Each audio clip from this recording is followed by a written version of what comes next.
Dagan, we've said many times on this program, we're not dealing with a supply problem. It's a movement problem. I think once again today we see if the strait's not open, if these tankers aren't moving through it, there's not a lot you can do. So I'm watching, when does this insurance start to kick in that the administration has set up so that maybe these guys can start moving through?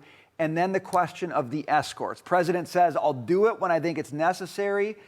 I guess he doesn't think it's necessary yet. Scott Bessent said we'll do it when it's militarily possible. Maybe it's not possible yet. Everybody's waiting for the answer to that question. I want to point out that crude oil is moving out of the region, period. It is moving through pipelines. Right. It is moving across Saudi Arabia in the East-West pipeline. It is moving across the United Arab Emirates.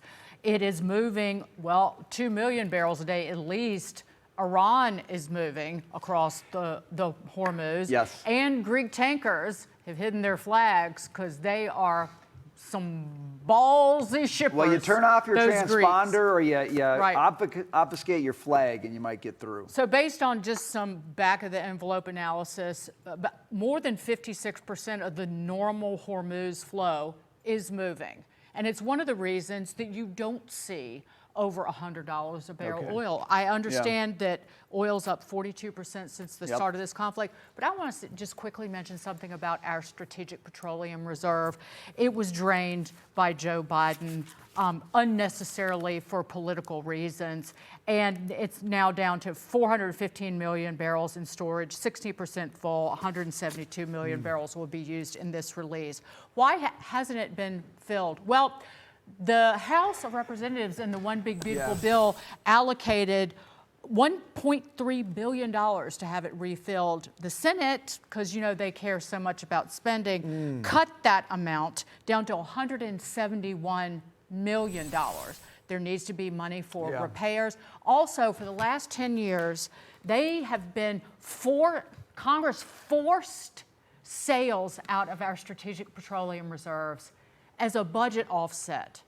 Forced sales now what it's for, guys. Of $18.3 billion. That's how much was raised. But now we need $20 billion to refill the SPR. But again, it's budgetary tricks. You know where you can shove them. Okay, let's bring in former CIA station chief and Fox News contributor Dan Hoffman. Great to see you, Dan, as always. Look, I want to go right to you on the Strait of Hormuz. We've been talking about the issue of escorts, okay? I don't know if they're going to work or not, but it's something people want to talk about. Secretary Scott Bessent said, look, we'll do them when it's militarily possible. I guess I don't know what that means, Dan. How do you read that statement? Well, I think what that means is that Secretary Hegseth is going to have to make a determination about whether the U.S. military can accomplish that mission safely and securely. And there'll be a lot of intelligence that goes into making that decision about the threats that Iran poses and the ability of our military to enforce the clearing of the Strait of Hormuz. And look, this is what Iran is seeking to do, to launch strikes against soft targets, against the oil refinery in Bahrain, against vessels in the Strait of Hormuz. They're trying to fight a war of attrition against us and force us to pay an economic cost. Their regime survival is what's paramount to the Iran Revolutionary Guard Corps. They are not going to make a deal, at least it doesn't appear that they're going to make any deal with the United States about their ballistic missile program or the nuclear program or their support to proxy terrorists. They just want the regime to survive. Dan, do you think because what I don't want to do is what every liberal on social media is doing, and all of a sudden they've turned into a AI-driven petroleum engineer and military strategist. They're an admiral and an oil E&P expert, and they're a tanker operator. All I know is that if you're going to go into Iran in a military operation, this is what's going to happen. Exactly what we've seen. Based on what you are witnessing now, do you think that ultimately our military does have to be in the Strait of Hormuz at some point? That, I think, may likely be the case. We've significantly degraded Iran's defense industrial base, but they clearly have enough drones and missiles to continue to strike. And this is asymmetric warfare.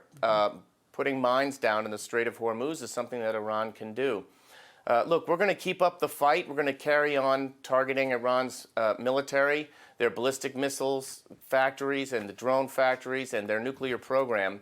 I think the question for us, for the American people, is how does this end? When does this end? I don't know that the administration has been quite clear about that. It's something that President Trump is going to have to speak to at some point to the Congress and to the American people about specifically our objectives. Militarily, we've succeeded. And the question is how well do we succeed strategically? If we don't force a change in the regime's behavior or a regime change itself, then we may, as the Israelis like to say, simply be mowing the grass. And we'll have to come back and do it again if the regime reconstitutes and rearms.